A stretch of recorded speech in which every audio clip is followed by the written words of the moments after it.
Bonsoir à toutes et à tous et bienvenue dans un nouveau numéro de Rencontre avec. Ce soir, nos deux invités viennent de deux rives complètement différentes. L'un porte la parole, la kora et aussi la mémoire des récits oraux algériens.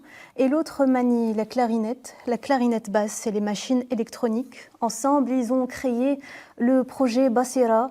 Basira, un mot qui en dit long. Basira, c'est la clairvoyance, la lucidité intérieure. Une performance donc hybride qui raconte la route du sel et de l'or, une route que l'on ne connaît pas assez finalement. Et c'est aussi une métaphore qui est liée au monde actuel dans lequel nous évoluons. Faisal Bellatar, artiste, auteur, conteur et musicien algérien. Bonsoir, bienvenue. Bonsoir Nariman, merci pour l'invitation et bonsoir Al24 News. Avec plaisir. Et vous n'êtes pas venu tout seul ce soir. Éloi Kalam, musicien et compositeur suisse, est également avec nous. Bonsoir Éloi. Bonsoir, merci beaucoup pour l'invitation. Merci à vous deux, messieurs, d'avoir accepté notre invitation. Je vais commencer, avant de parler de Basira, j'aimerais parler de vous deux. Comment est-ce qu'un artiste, un conteur, un musicien algérien rencontre un compositeur suisse? Comment s'est faite cette rencontre? C'est ça la magie de la vie, en vérité. Les étoiles se sont alignées et l'univers avait décidé de croiser nos chemins. Donc, moi, j'évoluais de mon côté dans l'oralité, la littérature orale, le récit, le conte et un peu de musique. Et puis après, lors d'un programme d'échange entre la Suisse et l'Algérie, il y a eu le voyage d'Éloi et on s'est rencontrés à travers une résidence de recherche et de réflexion. Éloi, et vous, à quel moment vous avez ressenti qu'il y avait une synergie entre vous? À quel moment est-ce que vous avez senti que peut-être un projet pourrait réunir vos deux univers? Ça s'est fait assez naturellement. Donc j'étais ici, j'ai passé 2 mois en Algérie, pour faire un travail de recherche. C'est là où j'ai vraiment commencé à travailler avec toutes les machines. J'ai rencontré pas mal d'artistes en Algérie. Et parmi les artistes que j'ai rencontrés, il y avait Faisal. Directement, on s'est très bien entendu. Et il m'a montré son travail, je lui ai montré le mien. Il y a un truc intéressant, il y aurait quelque chose à faire. Et puis après, j'ai eu l'occasion de filmer dans la cathédrale du Sacré-Cœur à Alger une vidéo. Et je dis, écoute, si ça t'inspire, viens, on essaie quelque chose. Ça s'est fait vite, on s'est dit, on se prend une journée, viens avec un texte, on travaille ensemble, je te montre mes machines, je te montre ce qu'on peut faire. Et voilà, on a construit un petit extrait de 8 minutes qu'on a directement été filmé dans la cathédrale le lendemain. Oui. Et puis, c'est après, en réécoutant et en faisant le montage de la vidéo, on s'est dit, ouais, là, il y a vraiment un truc. Là, il y a quelque chose à utiliser. Faisal, vous avez tout de même un peu plus de 15 ans d'expérience dans le monde de l'art. Mais s'agissant du projet Basira, c'est lors de cette résidence en 2023 à Alger que le projet a commencé à germer. Est-ce que c'était important pour vous que le point de départ de ce projet se passe ici en Algérie? Honnêtement, les prémices, le début et la genèse du projet, il y avait pas Basira. Il y avait quelque chose il y avait 2 choses en vérité. Il y avait de la spiritualité et de l'interculturel. Donc, de faire cohabiter déjà 2 visions différentes du monde.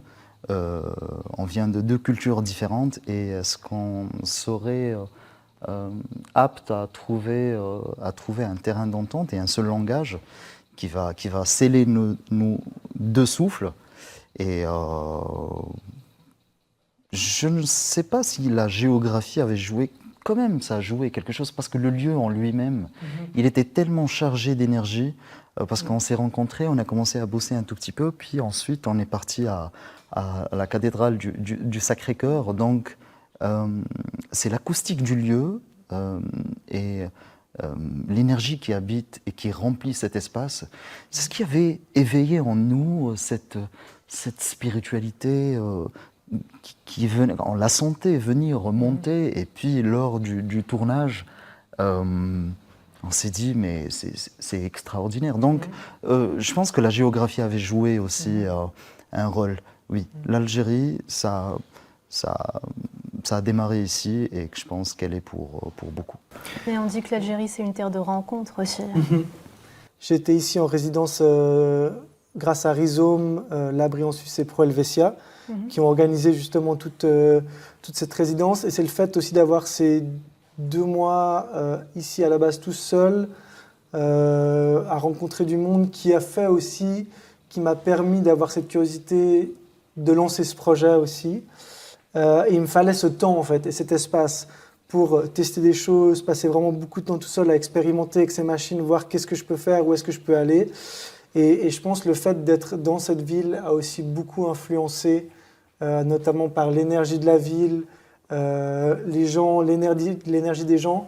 Ça m'a mis aussi dans une manière d'être qui a permis aussi à ce projet d'éclore. Je pense que si ça avait été dans une autre ville ou un autre pays, ça aurait été une énergie différente et probablement que ça aurait été un projet différent qui aurait abouti. Mais qu'est-ce qui vous a le plus séduit à Alger? Qu'est-ce qui vous a poussé déjà à venir, à faire ce programme de cette résidence de recherche? Alors moi, j'ai toujours été beaucoup intéressé par la culture arabe et la musique arabe, on va dire en général, même si c'est un monde très vaste et une autre chose. Donc j'ai toujours eu beaucoup d'attirance.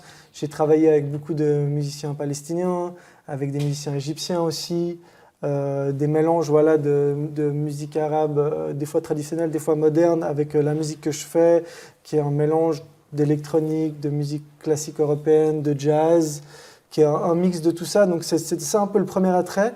Et puis quand on m'a proposé cette résidence aussi, je me suis dit, ah mais faut que je me renseigne sur l'Algérie, il faut que j'apprenne plein de choses. Puis on m'a dit aussi, mais va sans avoir d'a priori et sans te préparer en fait. Juste tu vas, tu as 2 mois sur place et laisse-toi vivre et découvre. Et du coup, moi au début, ce qui m'a le plus marqué en tout cas, c'est la ville, l'énergie de la ville, je la trouve superbe. La ville en elle-même est magnifique. Au niveau architectural, c'est incroyable. Il y a tellement de couches d'histoires différentes. C'est assez fou. Et puis justement, cette énergie aussi on est dans une grande ville et en même temps, il y a une énergie presque un peu de village. Tout le monde se connaît, tout le monde discute. Les gens prennent le temps aussi. Ça, c'est quelque chose aussi que j'ai trouvé très beau, c'est le fait de prendre le temps. Prendre le temps de discuter avec les inconnus dans la rue, de parler de tout et de rien, d'être ouvert aussi. J'ai beaucoup apprécié ça. L'ouverture, en fait, le fait que les gens venaient me parler sans a priori, juste en étant « Ah, bah, qu'est-ce que tu fais? Tu viens d'où ?» et comme ça, tisser des liens, ça c'était vraiment ce qui m'a le plus marqué.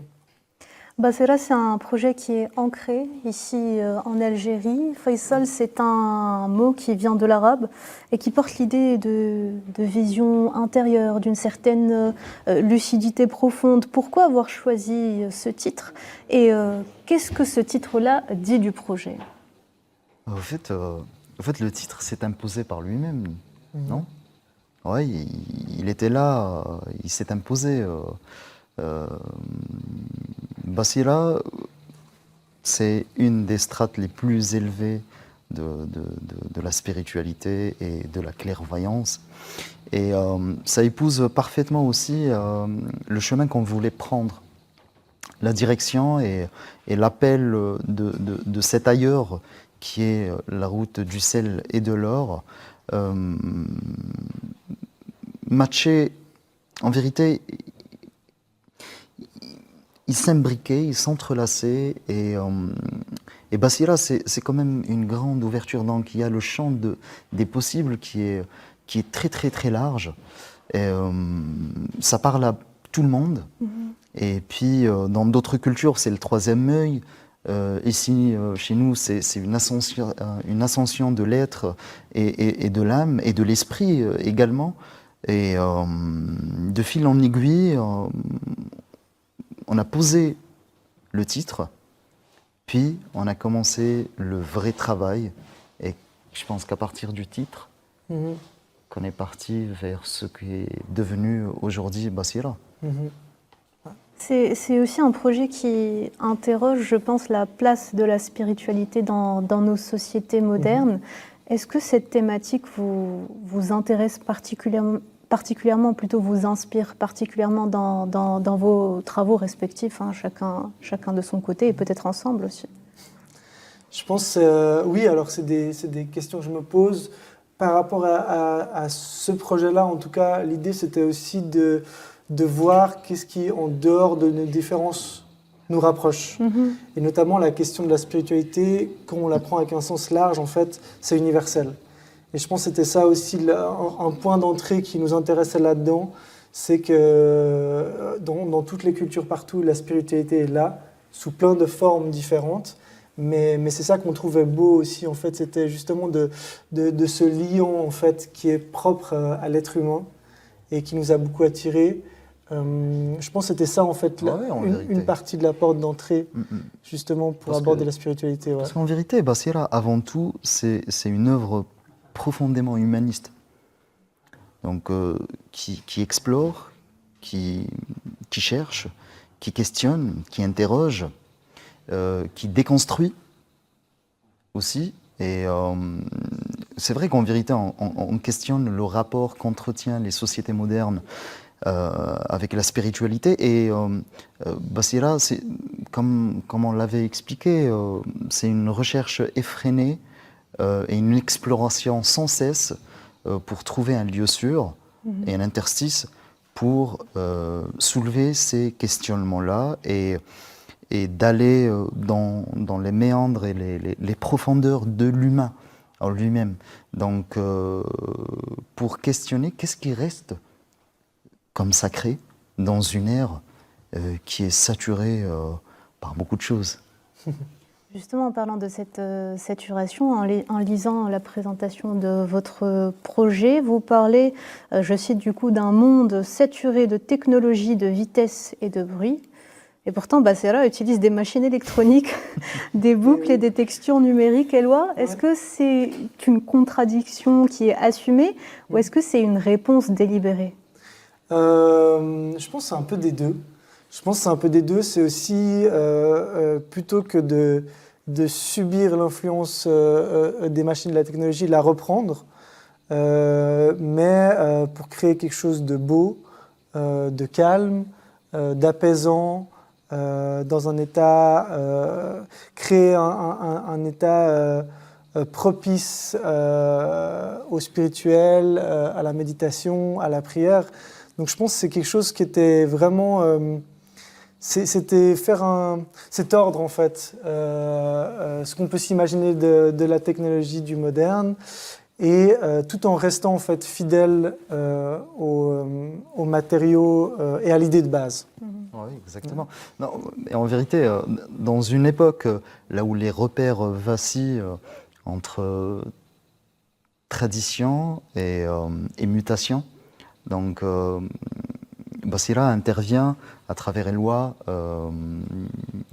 avec cette modernité et d'apporter des sonorités contemporaines. On a des machines, mais au final, les machines, c'est comme quelque chose de salvateur, de cette saturation, de ce bruit. Et donc, on apporte un paysage sonore qui crée une béatitude, qui épouse les lieux dans lesquels on performe, dans lesquels on joue.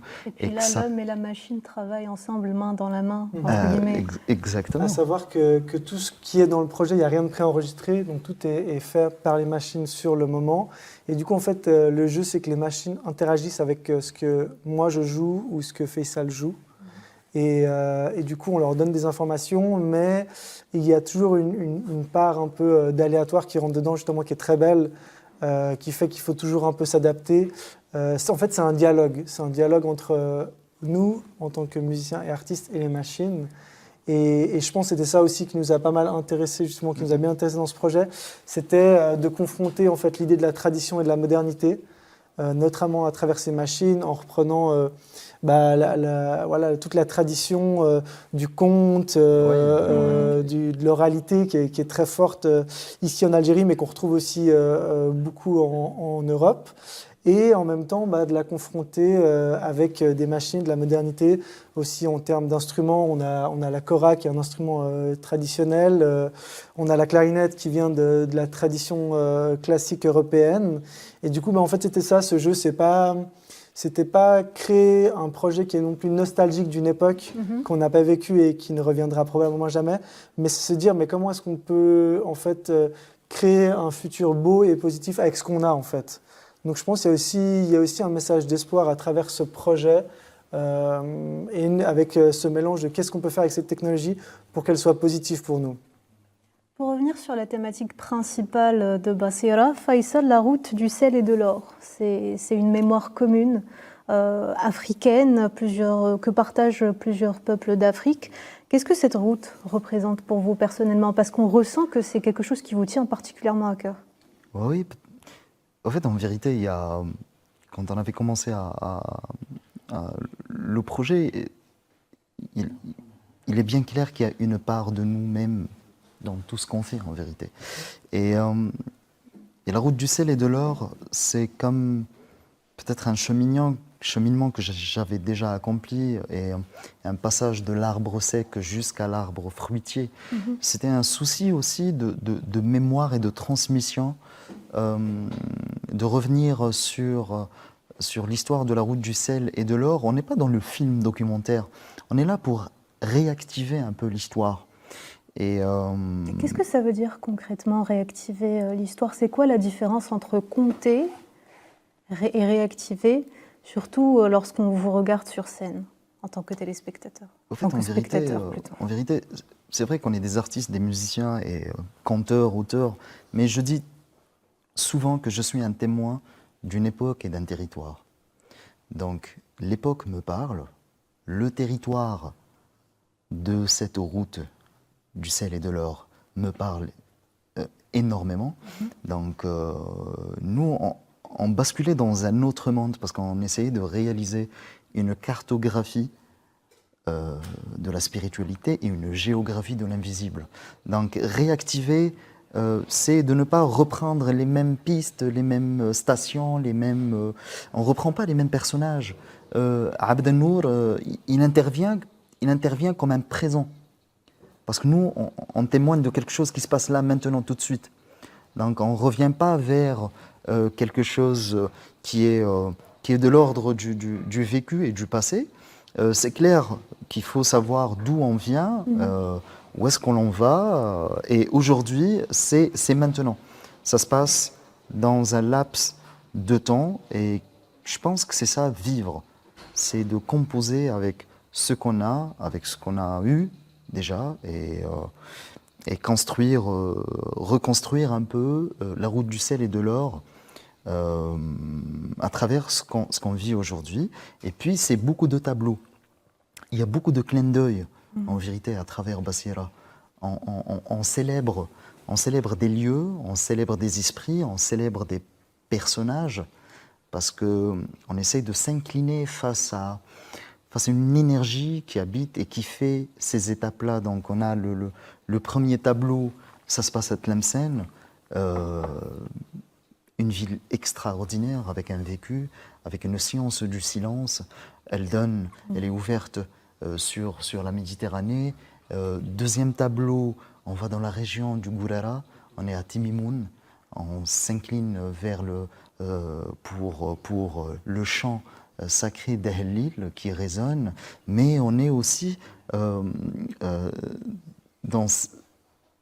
l'imaginaire que je pose, c'est un imaginaire que j'avais vécu à Timimoun. Donc les décors, comment orner, parer, décorer l'histoire, et cette étape-là, c'est déjà un vécu, c'est à partir de... Tout extrait de souvenirs. Exactement, d'un souvenir, et que je donne court arbitre à mon imaginaire pour esquisser ce qu'il veut, ce qu'il souhaite. Et puis là, avant d'arriver à Timimoun, on fait un énorme clin d'œil aussi à la Suisse, parce que c'est un projet algéro-suisse. Là, on célèbre l'esprit et l'âme de l'exploratrice, écrivaine Isabelle Eberhardt. Donc, je dis, là, on arrive à Ain Safra, la porte du désert.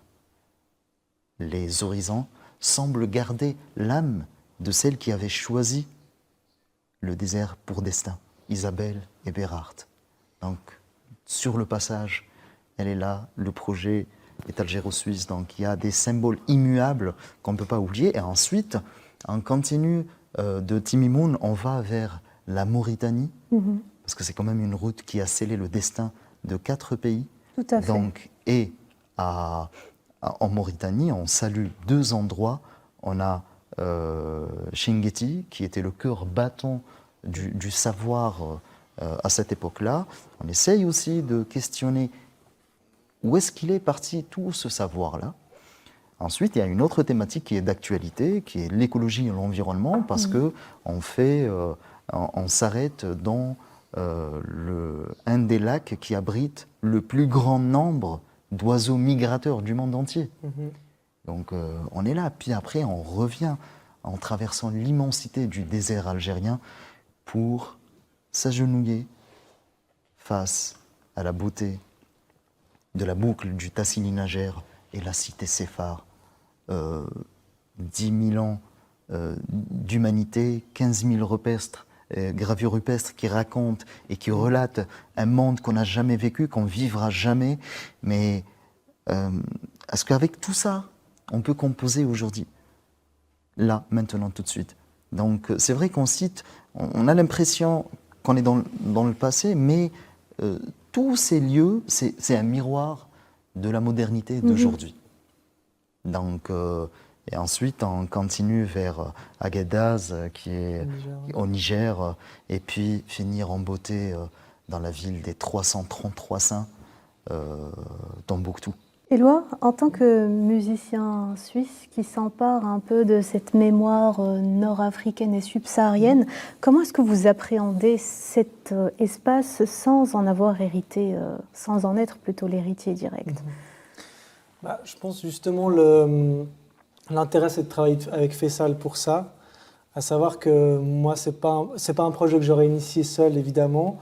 Je pense ce qui est intéressant, c'est Faisal qui est venu avec l'idée de cette route. Moi, je savais qu'il y avait des routes transsahariennes, évidemment, mais cette route-là, particulièrement, je ne la connaissais pas.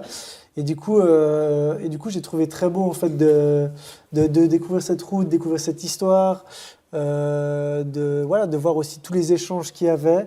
Et je pense qu'il nous a beaucoup... Moi, en tout cas, ce qui m'a séduit, c'était pas l'idée du commerce, mais l'idée de l'échange culturel que ces routes ont créé, en fait. L'échange culturel et aussi spirituel qu'ils ont créé, embrassant toutes ces populations. Et c'est ça que je trouvais en fait assez génial.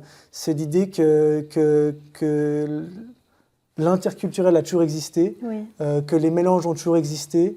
Et c'est ça justement que je trouvais beau et c'est ça qui m'a touché en fait dans cette histoire et qu'on essaie de mettre en avant. Au final, cette route devient un prétexte pour parler de tous ces sujets en fait. Et c'est ça que je trouve intéressant.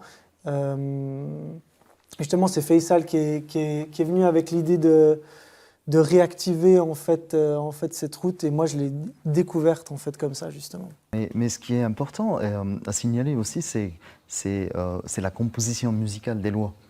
Donc, justement, j'allais y venir. Ah, super. Vous me spoilez.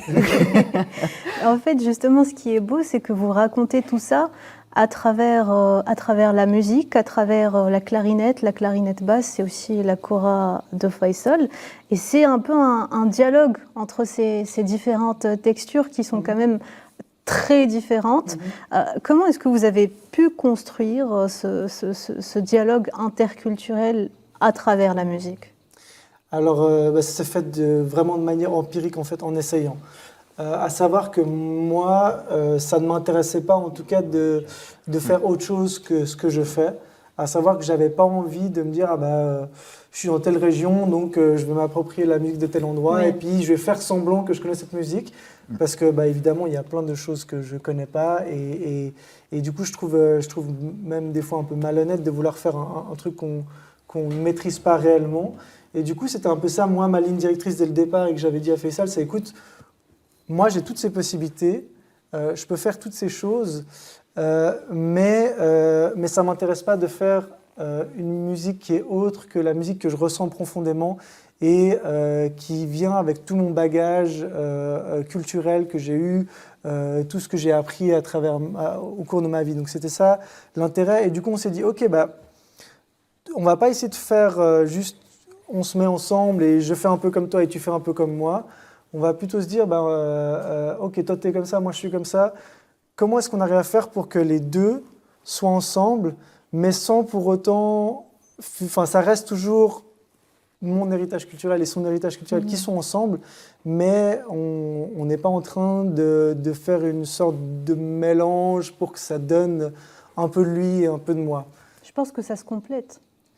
Oui, clairement. Même au fait, la deuxième étape de Basira s'est construite à travers une deuxième résidence de création et de production. Donc le processus de création, que ce soit textuel ou sonore, c'est fait de manière très croisée. Ouais, intimement Donc lié. je ne suis pas arrivé avec un texte prédéfini et je dis à Éloi, allez vas-y compose cette musique. Non.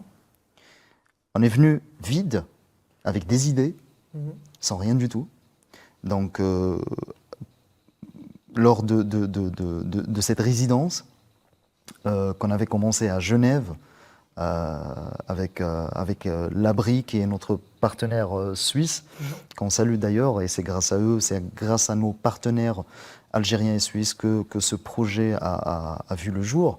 Donc on a écrit à partir d'un son, à partir d'un fragment de texte, à partir d'une sonorité. Je lui dis, Éloi, attends, 2 secondes, là ça me parle. T'en penses quoi si je pose ça, et ensuite, lui, il rebondit sur la chose pour me demander, ah Faisal, s'il te plaît, est-ce que tu peux écrire un passage qui décrit tel truc Et c'est comme ça, c'est à travers cet esprit de la cohabitation, d'ailleurs, à travers une résidence de production et de création, que les choses se sont faites, mais petit à petit, mais vraiment. Et en vérité, on a construit 50% du projet, du rendu final, en Suisse, à Genève, et la deuxième moitié, on l'a créée ici, comme deuxième étape de la résidence de création, avec 2 horloges production et à travers Yassine Madkour. Et puis après, on a un partenaire étatique qui est l'Agence algérienne pour le rayonnement culturel, qui est là, qui est présente pour soutenir ce projet, et c'est extraordinaire. Comment Basira a attiré énormément d'énergie. On aimerait justement écouter un petit extrait de ce que vous faites, comme ça on a un petit avant-goût, ou plutôt un gros avant-goût de ce que vous avez à offrir. On va laisser nos artistes se préparer rapidement et puis on revient.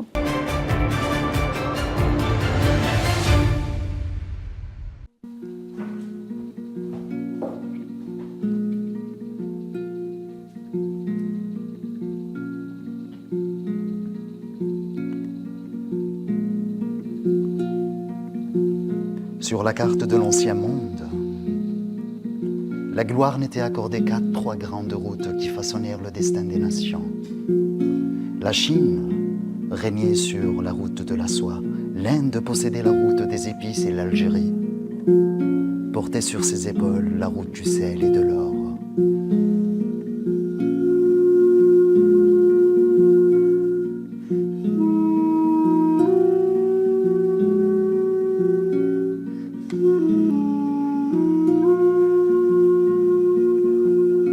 La route du sel et de l'or, une artère majestueuse par laquelle bâtir des civilisations entières, depuis les rivages de la Méditerranée jusqu'au royaume du Soudan.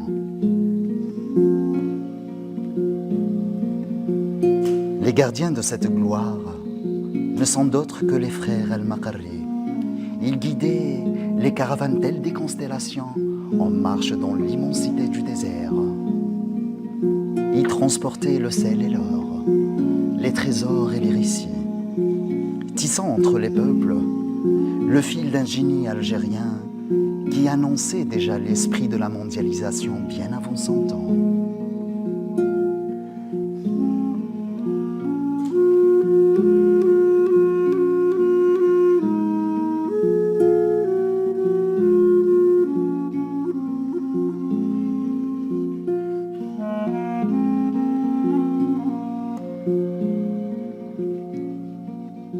Au cœur de cette fresque presque mythique se tient Abdenour, qui veut dire lumière.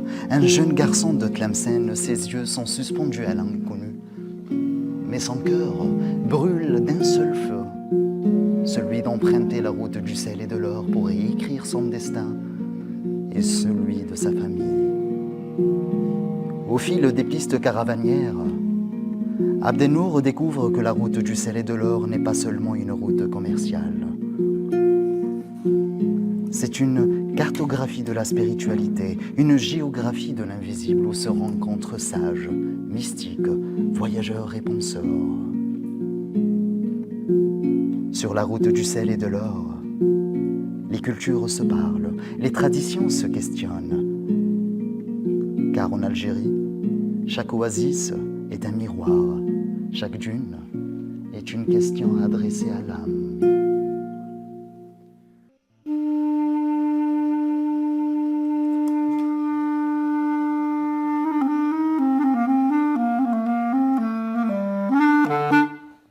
Dans l'ombre dorée des siècles, Tlemcen se tenait comme un seuil entre deux mondes, ni tout à fait ville, ni tout à fait un rivage, ni un mirage d'ailleurs.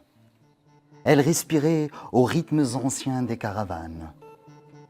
Elle respirait également au rythme des prières murmurées à l'aube. Ses remparts ocres caressés par le vent venu de l'Atlas gardaient dans sa mémoire le silence des passages et des pactes scellés à voix basse. Il y avait dans ces pierres une douceur ancienne, une science du silence. Au cœur de la cité, le palais d'El-Machouar déployait ses murs et ses cours comme un livre ouvert sur les dynasties passées. La ville, plus loin, elle se diluait dans ses marchés, ses jardins, ses seuils ombragés, où le monde semblait en attente d'un départ, lequel? La route du sel et de l'or.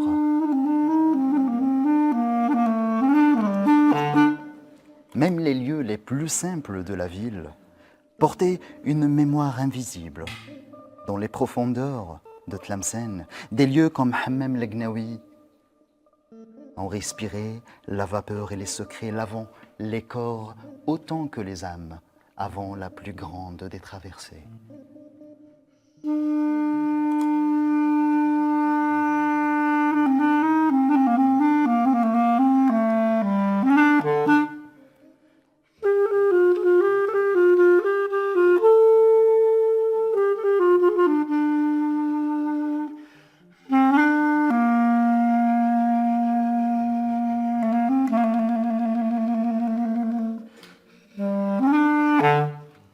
À la veille du départ, les caravaniers affluent du nord, du sud, de l'est et de l'ouest, porteurs de sel, d'or, de spiritualité. Ils convergeaient vers la ville, vers ce qu'on appelait les fundouks, les anciens comptoirs. Dans ces fundouks, ces architectures de passage, le monde semblait tenir entre quatre murs. C'est dans l'un de ces fundouks qu'entra notre jeune voyageur, Abdenour. Il n'était encore qu'un jeune homme de Tlemcen, mais son regard portait déjà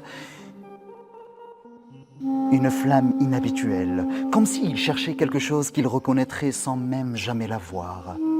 Autour de lui, les voix tissaient un monde. On parlait de routes qui n'existaient que pour ceux qui savent les voir. On évoquait des étapes dont les noms eux-mêmes portent une promesse. Chaque nom était une vibration, chaque destination une épreuve, chaque route, chaque rencontre une initiation. Abdenour écoutait, absorbait, questionnait. Il se nourrissait de ces paroles comme si il se nourrissait d'une lumière rare. Puis, la nuit tomba. Le fundouk se vida de ses voix, les corps s'abandonnèrent au sommeil, trop fatigués par les préparatifs. Le silence s'installa, profond, presque religieux. Mais quelques souffles, quelques soupirs rappelaient encore la présence des hommes. Abdenour ne dormait pas. Il était éveillé par quelque chose, une voix.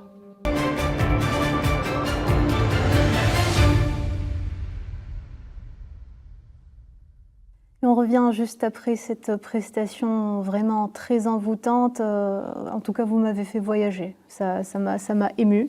Merci. Et j'ai même plus les mots.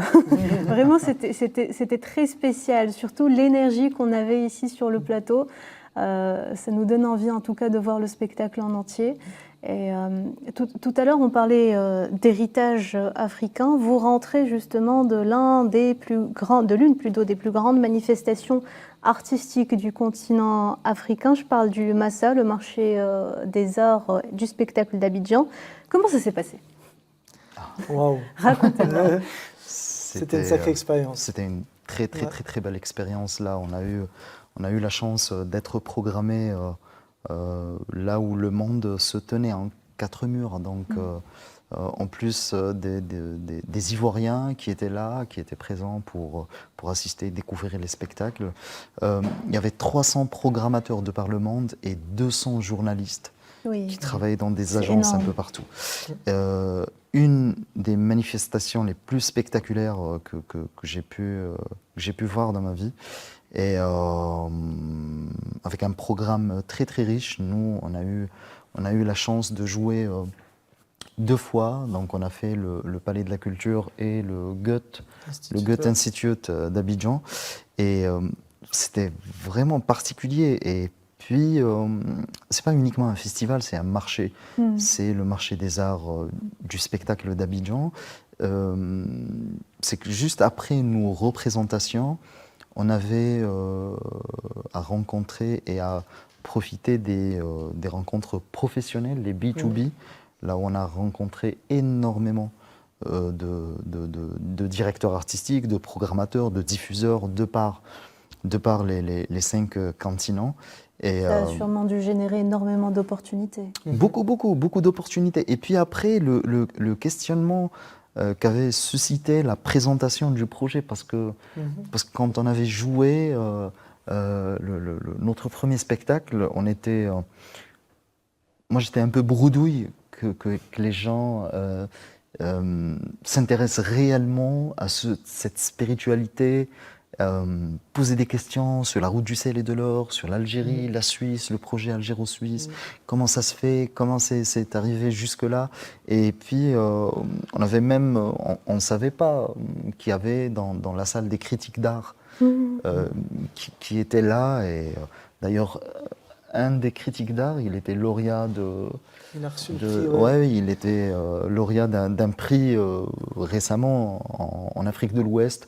Et donc, qui nous a posé énormément de questions et on a pu accomplir ce festival en beauté. Le Massa, donc, à travers Basira, on a représenté l'Algérie lors de cet événement. C'est un peu ce qu'on appelle aussi la diplomatie de l'art. Oui, quelque part, oui, c'était quelque part de contribuer au rayonnement culturel du pays et d'aller vers ce qu'on appelle aujourd'hui peut-être le soft power. Donc nous, on a représenté Basira, on a représenté l'Algérie et la Suisse et on était super bien accueillis. On a été même reçus par la ministre de la Culture ivoirienne et qui était intriguée par ce projet, ce combo et dualité, modernité, ancienneté. Je pense que le projet, en tout cas, il intrigue pas mal entre le fait que c'est un projet algéro-suisse, qui est un combo un peu étonnant. Sur une scène panafricaine. Sur une scène panafricaine avec de l'électronique, mais en même temps des instruments acoustiques qui viennent de différentes traditions, avec de l'oralité, et en même temps reprendre cette histoire de la route du sel et de l'or. Enfin, je pense que tout ça mélangé crée une sorte de d'ovni un peu où les gens étaient là. Ouais, c'est ok, dites-moi plus, je vais venir voir qu'est-ce que c'est. Et je pense que ça a pas mal joué en notre faveur. L'originalité du projet en tout cas. Du coup, le public a très bien reçu et perçu ce projet-là. Ouais. Même en vous voyant tous les deux ensemble, Un couple mixte, entre guillemets. J'avais un peu d'appréhension au début parce que déjà, j'étais jamais allé en Côte d'Ivoire, je ne connais pas du tout le public là-bas, donc je ne savais pas du tout à quoi m'attendre. Mais oui, on a eu des très bons retours et ce qui était aussi super, c'est que c'est un public qui est très actif pendant le concert, donc qui va interagir, qui va faire des remarques, qui va rire, et ça c'était aussi beau de voir justement que c'était vivant. C'est quoi, à un moment, juste avant, tu allais commencer, puis tu te dis, pardon, il faut que je réaccorde mon instrument juste avant de commencer, et quelqu'un dans la salle a dit, mais c'est parce que ton instrument a peur. Et je trouvais ça hyper beau, ton instrument a le trac en fait, et voilà, c'était un super. Il y a eu plein de très beaux moments comme ça justement pendant les performances. Donc le Massa tchèque, yes. La scène africaine tchèque. Reste à en faire profiter. Oui, un petit bout, oui, mais quand même, il y avait énormément de pays qui étaient représentés là-bas, oui. Ouais. Reste à faire profiter au public algérien de Basira. Oui, on prévoit tout ça. On a présenté déjà, avant de partir en Côte d'Ivoire, on a performé dans un super festival à Genève, là où on a présenté ce qu'on appelle une sortie de résidence, un bout condensé de cette performance. Le festival Arboretum a eu la gentillesse de nous programmer et que c'était un moment extraordinaire à Bongojo avec toute l'équipe du festival. Et d'ailleurs, c'était super parce qu'il y avait aussi des enfants. En fait, le projet à la base n'a pas été pensé spécialement pour des enfants. Ouais. Mais en fait, on a eu des enfants dans le public, ceux où on ne s'attendait pas forcément. Et en fait, ça a super bien marché. Ouais. Ils ont beaucoup aimé. Et du coup, c'était beau parce qu'on s'est dit, mais en fait, alors on ne l'a pas pensé comme ça. Mais en fait, c'est vrai que ça reste une histoire qui est accessible. Et je pense que c'est aussi ça qui est la beauté de ce projet. C'est qu'il y a beaucoup de couches de lecture différentes. Moi, c'était aussi ce que j'avais demandé aussi à Faisal dans l'écriture du texte. Et je demandais à ce qu'il y ait des différentes interprétations possibles pour l'histoire. Et comme ça, je trouvais ça beau parce qu'en fait, ça fait que les enfants vont comprendre une chose, les adultes vont comprendre une autre chose, et puis quelqu'un d'autre dans le public va en comprendre encore une troisième chose. Et c'est ça qui est beau, c'est justement dans l'art, c'est le fait de pouvoir chacun piocher ce qu'on veut d'une pièce, et du coup, ça la rend assez universelle, je pense. Et toucher au final un large public. Oui, en vérité, Basira, c'est lecture différentes des uns et des autres qu'on a pu attirer beaucoup de personnes et beaucoup de structures autour de ce projet, parce qu'on l'a même présenté et on a été super bien reçu au consulat général d'Algérie à Genève. Monsieur Reda Boulassel, qui est le consul général, était très très séduit par le projet et on discutait même la faisabilité de le programmer pour 2 dates, une à Genève, une autre à Neuchâtel. C'est que du bonheur. Et puis de l'autre côté, pas plus tard qu'hier, on a été reçus par la chef de mission à l'ambassade de Suisse, Madame Anne Matter, qui veut et tient absolument à programmer le spectacle ici en Algérie. Et oui, on va le jouer en Algérie, en Suisse. On le joue en Europe à partir du mois de juin aussi. On a pas mal de lieux comme ça déjà qui sont intéressés et on a même des dates concrètes pour ce projet. Donc, comme vous venez de le préciser, il y a plusieurs structures algériennes et suisses qui vous ont épaulé, dont l'ARC, l'Agence algérienne pour le rayonnement culturel, qui vous soutient activement en ce moment. Ouais. C'est quand même un message fort que ça envoie sur la création algérienne artistique en ce moment. Oui, de toute façon, en vérité, la mission de l'ARC, ça a toujours été de porter la voix de cette Algérie à travers ses artistes, de les soutenir un peu à l'extérieur. Mais la particularité de ce qui s'est passé en vérité, c'est que 2 structures privées avec une structure publique. Et puis, aller vers cette direction pour conférer à la vision de Monsieur le Président de la République, Abdelmajid Tebboune, parce qu'il s'intéresse beaucoup à l'industrie et l'économie de la culture, avec une ouverture. Et donc, et puis, Mais il c'est y a, pour la il y bonne a- cause. il y a l'arc qui était attiré par le projet. Oui, on vous accompagne au Massa et on a pu avoir Salah Remini qui représentait l'arc, qui a fait le déplacement Aussi, ouais. pour assister, pour travailler aussi euh,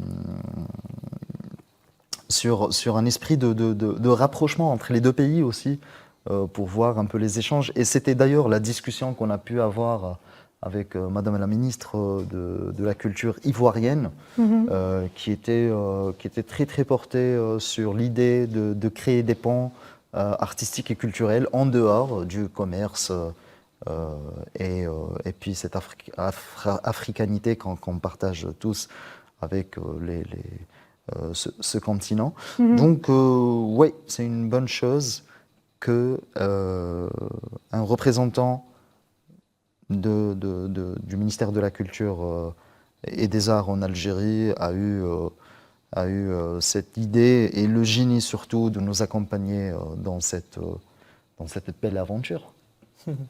Le mot de la fin maintenant, messieurs. Malheureusement, le temps passe très très vite. Je vais commencer avec vous, Éloi. Dans un monde qui court, qui consomme, qui zappe, dans quel état d'esprit est-ce qu'on doit s'attendre en entrant, enfin oui, dans quel état d'esprit est-ce qu'on pourrait être en entrant dans votre spectacle et en ressortant? Quelle sera la différence? Alors, entrer, ça va dépendre des gens, de quel état ils sont. Mais ressortir, en tout cas apaisé, je pense. Moi, ça c'est vraiment un peu le fil rouge de tous mes projets. C'est l'idée de créer un univers très intime et fort et émotionnel, mais de le voir comme un catalyseur pour se libérer. En tout cas, moi, c'est comme ça que je le vois en tant qu'artiste quand je performe et quand je crée la musique. Et c'est ce que j'essaie de transmettre justement au public, d'avoir ce moment qu'on essaie d'avoir un peu hors du temps, hors du monde extérieur, et qui nous permet de nous recentrer et de ressortir justement de cet événement en étant plus serein. Faisal. Je voudrais bien reprendre un poème qui dit « Derrière les ennuis et les vastes chagrins qui, de leur poids, chargent l'existence brumeuse, heureux celui qui, d'une aile vigoureuse, peut s'élancer vers les champs lumineux et sereins, celui dont les pensées, comme des alouettes, le matin prend un libre essor, qui plane sur la vie et comprend sans effort le langage des fleurs et des choses muettes. » Je pense que c'est... Basira, c'est... Quelque part, c'est ça. Elle nous donne à reconsidérer certaines positions, certains points. On n'est pas là pour prêcher quoi que ce soit. On invite. On est dans l'invitation, le partage, s'évader pour se poser un petit moment et revoir un peu les choses. Et que c'est vrai, nous, on porte une vision qui est quand même très très optimiste. On est très très conscient par contre de ce qui nous entoure et de ce qui se passe dans le monde d'aujourd'hui. Et si seulement la spiritualité était une solution, et si seulement l'interculturel vont régler certains points de différence et de différents.